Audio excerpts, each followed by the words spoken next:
It's a typical cat strategy for the males to have very large territories that incorporate a number of female home ranges.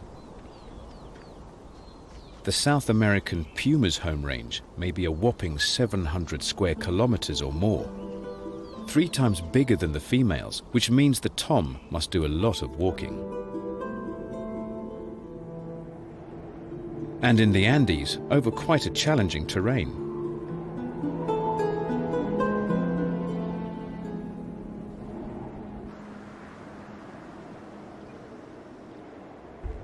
While some must contend with mountains, others have to negotiate dense jungle.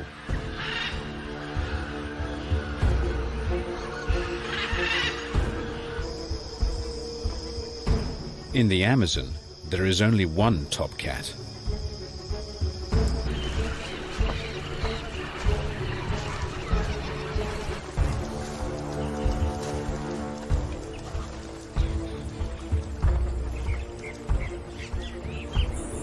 Large territories mean the male cats, like this heavy-set jaguar, must be always on the move, patrolling their perimeters, checking up on their ladies, and making sure no other toms are trying to muscle in on their patch.